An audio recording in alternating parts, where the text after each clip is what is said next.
அன்பே சிவம் மனமே குரு என்றுணர்த்திய குருவே போற்றி. எனக்குள் இறைவனை உணர வைத்த குருவே போற்றி. யோகம் பண்ணிட்டு இருக்கோம். வாசி யோகம் பண்ணியா? இப்போ நம்ம பண்ணிட்டு இருக்கோம், மூச்சு பயிற்சி பண்ணிட்டு இருக்கோம். அதை சொல்லு. வாசி யோகம் எந்த கொம்பனாலையும் கற்றுக் கொடுக்க முடியாது, செய்யவும் முடியாது அவ்வளோ சீக்கிரம். ரொம்ப மூச்சு வாசியாக மாறணும். வாசி யோகத்தை எவனும் சொல்ல முடியாது. வாசின்னு என்ன அர்த்தம் தெரியுமா ஐயா? அது இது அந்த அளவுக்குலாம் இன்னும் போகலங்க ஐயா. பின்ன வாசி யோகன்றியே இது மாதிரி தான் ஊர்லாம் சொல்லிங்க. நான் வாசி யோகம் கற்றுக் கொடுக்குறேன். வாசி யோகம் கற்றுக்குறோம். வாசின்னா மனுஷன் சூடு சொன்ன பட்டு கிடப்பான். கடவுள் வாசின்னா அதுக்கு தான் அவை சுற்றி வாசி வாசி சிவாசி. வாசி ஆச்சுன்னா நீ கடவுள் ஆகிட்டு விடான்னுச்சு. வள்ளலார் சொன்னார், வாசி வாசி என்று பேசுகின்றார், வாசி என்ன பேச கண்டான்னு கேட்டார். ஆனால் இவன் ஏமாத்தின்னுக்கிறான். 75,000 1 லட்சம் ஒரு வாசி உபதேசம் கொடுத்துருவார். மூச்சு வாசியாக மாறணும். கீழே ஓடுற வரைக்கும் கழுத்து கீழே ஓடுற வரைக்கும் மூச்சு. கழுத்து கீழே நின்று போயிட்டு மேலே போயிடுச்சுன்னா வாசி. வாசியாக இருந்ததுன்னா உனக்கு உணர்வு கிடையாது, பேச்சு கிடையாது, மூச்சு கிடையாது. அதனால் அது வாசி. இந்த வாசி கீசெல்லாம் நான் சொல்லிக் கொடுக்க எனக்கே தெரியாது. ஆனால் எனக்கு சொல்லிக் கொடுத்தா நான் கற்றுக்குறேன். சொல்லு. அதாவது இந்த முழுமையான இந்த பயிற்சியெல்லாம் பெற்று நம்ம கடைசியாக முதுமை அடையும் போது, நம்ம இறக்கும்போது நம்மளை எரிக்கிறது நல்லதா புதைக்கிறது நல்லதா? இதுக்கு எனக்கு விளக்கம். ஒவ்வொரு குடும்பம் ஒவ்வொரு வரமுறை வச்சுன்னுக்குறாங்க. சரிங்க இல்லையா? சரிங்க. கலசம் குழந்தையா இருந்தால் கண்டிப்பாக எரிப்பாங்க.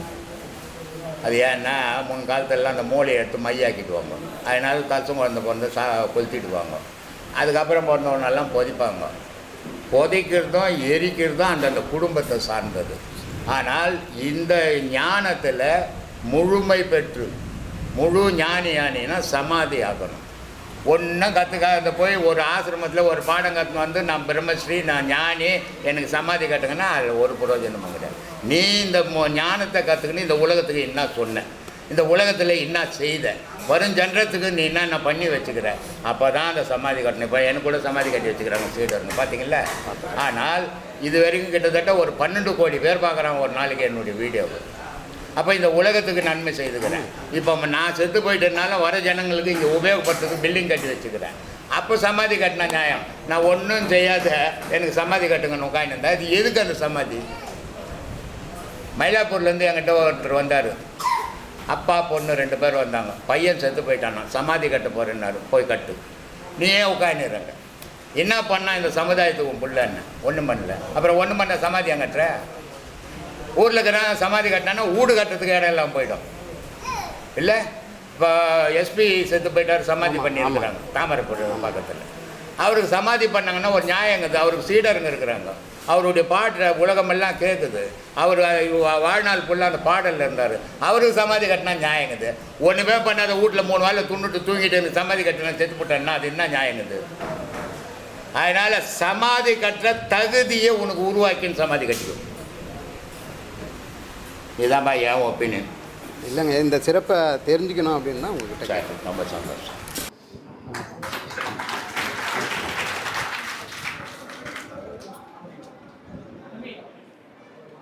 ஆத்மானந்த சாமி. ஆத்மானந்த சாமி. ஐயாவுடைய சீடர்கள் அனைத்து ஆன்மாக்களுக்கும் ஆத்மானக்கும் சாமி. நான் ஒரு 5 வருஷத்துக்கு முன்னாடி இந்த பாடம் வாங்கிறதுக்கு முன்னாடி ஐயாவோட சொற்பொழிவும் உபதேசமும் நான் கவர்மெண்ட் கண்ட்ரியில் இருந்தேன். அப்போ நிறைய புகழ் வரும் எனக்கு. அப்போ இருக்குது சாமி. அங்குள்ள மன்னரே புகழ்ந்தார். என்னுடைய ஓவியத்தை பார்த்து இன்ஷா அல்லா அப்படின்னு அந்த மாதிரி அங்குள்ள மினிஸ்டர்ஸ் எல்லாம் இந்த புகழ்ச்சி அப்படியே அடங்கிட்டு சாமி. குறிப்பாக உங்கள்கிட்ட பாடம் வாங்கின பிறகு ஐயாவோட காலடியில் அப்படியே போட்டேன் சாமி. அப்படியே சமர்ப்பிச்சுட்டு ஐயாவோட புகழ்ச்சி எனக்கு ஏற்றுக்கல சாமி. இது எப்படி சாமி நடந்தது? இது உங்கள்கிட்ட பாடம் வாங்கினதுனால வந்ததா இல்லை எப்படி இது அடங்குச்சு? அதுக்கு சொல்லணும் சார். இது எல்லாருக்குமே ஒரு விஷயம் எல்லாருக்குமே நல்லா பிடிக்கும். எது பிடிக்கும்னா 4 பேர் நம்மளை பெருமையாக சொல்லணும். அந்த பெருமையை சொல்லும்போது நம்மளை அறியாமலே ஒரு உத்வேகம் வரும். ஒரு சிலருக்கு உத்வேகம் வரும், பல பேருக்கு ஆணவம் வரும். மற்றவங்களுக்கு இல்லாத திறமை ஏதோ ஒன்று இறைவன் கொடுத்துட்டான், அதனால் உலகம் கொண்டாடுது, நாம் தான் பெரிய ஆள் அப்படின்னு பல பேருக்கு வரும். ஆனால் ஒரு குருவை பிடிச்ச உடனே குருவோட ஒரு பெருமை உலகத்தில் ஒன்றுமே இல்லைப்பா. நான் துணியில் தூரிகையில் வரைகிறேன். ஆனால் துணியோ தூரிகையோ எதுவுமே இல்லாமல், ஒரு பேனாவோ ப்ரெஷ்ஷோ எதுவுமே இல்லாமல் இந்த வடிவத்தையே ஒருத்தர் மாத்துறாருன்னா அதை விட ஒரு சிறந்த ஓவியம் யாராவது இருக்க முடியுமான்னு ஒரு கலைஞர் திரும்பி பார்க்கக்கூடிய நேரம் பாடம் வாங்கும்போது மட்டும் பாடம் வாங்கினா. அப்போ நம்ம அப்போ கிடைக்காத பக்குவம், அப்போ புரியாத புரிதல் எப்போ வந்ததுன்னா பாடம் வாங்கும்போது தான் நான் யாருன்னே புரியுது. இதெல்லாம் இந்த வேஷத்துக்கு கிடைக்கிற பாராட்டை தவிர இது உண்மையான பாராட்டா கிடையாது. அவர் நல்லா இருந்தாருங்க, அவர் நல்லவருங்க, அவர் கெட்டவருங்க எல்லாம் யாரை பார்த்து உலகம் சொல்லுதுன்னா இந்த அடையாளத்தை பார்த்து சொல்லுதே தவிர உள்ளகரவன் அவன் யாருக்குமே தெரியாத. ஆனால் பாடம் என்ன பண்ணுது, குரு என்ன பண்ணுறாருன்னா வெளியேகிற இந்த தோற்றத்தை குரு பார்க்குறதே கிடையாது. அவர் இங்கே உட்காந்துருப்பார், கால் மேலே கால் போட்டு உட்காந்துருப்பார். அங்கே வந்து வாசலில் வரும்போதே பார்த்துருவார், இது உருப்படுமா உருப்படாதான்னு பார்த்துருவார். சிலர் என்ன பண்ணுவார், வரும்போதே கேட்டுவார், நீ எதுக்கு இங்கே வந்த, நீ வர்றதுக்கு இந்த இடமே உதவாத அப்படின்னு கிளீனாகவே சொல்லிடுவார். அப்போ குரு எதை பார்த்தாரு, அடையாளத்தை பார்க்கவே இல்லை. அதையும் தாண்டி உள்ள ஒருத்தன் உட்காந்துக்கிறான், அவனை குரு தெரியும், அவன் கூட குரு நான் பேசின உடனே எல்லா அடையாளமும் புரிஞ்சிடும். அப்போது குரு கொடுக்கக்கூடிய பாடம் இந்த வேஷத்துக்கு இல்லை, உள்ளவர்களோட வேஷத்தை கலைக்கிறதுக்காக. அவன் தன்னை மறந்து போயிட்டான். குரு மூலியமாக தான் அந்த அடையாளத்தை நாம் தேடி கண்டுபிடிக்க முடியும். இப்போ இந்த கலை வந்து இறைவனாக கொடுக்கப்பட்டு தான் நான் உணர்றேன் சார். கண்டிப்பாக அவர் கொடுத்ததா நான் நினச்சிட்டு நான் பயணம் பண்ணிகிட்டு இருக்கேன். ஆமாம். ஆனால் இந்த வெளிநாட்டிலையும் சரி உள்நாட்டிலையும் சரி இந்த புகழ்ச்சியை ஏற்றுக்கலாமா, இந்த தொழிலுக்கு ஏற்றுக்கலாமா? ஏன்னா இது தொழிலுக்கு ஏற்றுக்கலாம், தொழிலை விட்டுற மாதிரி ஆகிடுது இல்லையா? இல்லை இந்த தொழிலை நான் மறந்துடுவானா அப்படின்னு பயமாக இருக்கு சார். இந்த புகழ்ச்சி தேவையா ஒரு கலைஞனுக்கு? புகழ்ச்சி தேவை, புகழ்ச்சி தேவை. ஓகே. ஒரு கலைஞனுக்கு புகழ்ச்சி இல்லைன்னு சொன்னால் அந்த கலை வளராது. ஓகே. ஒரு கலைஞனுக்கு காசு வளர்க்குறதே கிடையாது. காசே இல்லைனாலும் ஒரு புகழ்ந்த ஒரு வார்த்தை சொல்லிட்டா இந்த வேகமும் வெறித்தனமும் ஒரு கலைஞனுக்கு குறையவே குறையாது. அதுதான் அவங்களை அடுத்த கட்டத்துக்கு கொண்டு போகும். உத்வேகம், அதுதான் உந்து சக்தி. இந்த ஐயா இந்த படைச்சதுக்கு எல்லாம் புகழ்றாங்க, மனசு ஏத்துக்கல. ஆனா இங்க யாரும் 10 பைசா கொடுக்கறதும் கிடையாது. பைசா கம்மில சார். இது வந்து ஆத்மாத்மா சித்தி சார்.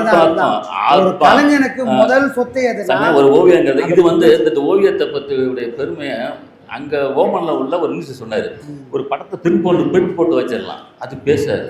இது நீங்கள் ஆத்மிங்கிறது நீங்கள் உள்ளுணர்வோட ஆத்மாவிலேருந்து அதில் எண்ணங்களை கலந்து அதில் வண்ணங்களை அங்கே பதிவிடுறீங்க. அப்போ அதுக்கு வந்து ஒரு உயிர் சக்தி பொருள். கலைஞனுக்கு புகழ்ச்சி தேவை, சீடனுக்கு புகழ்ச்சின்றது வந்துடவே கூடாது. நீங்க கலைஞனா இருக்கும்போது வாங்கி பாக்கெட்ல வச்சுங்க, சீடனா இருக்கும்போது அது தூக்கி ஓரம் வச்சிருங்க. ஓரக்கட்டு அப்பதான் ஓரக்கட்டி ஓரமா உட்காந்து. அதேதான். சூரியனை கண்டதுக்கு அப்புறம் பனிக்கு வேலையே இருக்காது. அந்த சூரியன் அந்த பனியை சாப்பிடுவாரு. புரியுதுங்களா? குருவுக்கு முன்னாடி புகைச்சிக்கோ இகைச்சிக்கோ வேலையே இல்லை சாமி. அங்க வேற ஒரு வடிவம் வரணும்.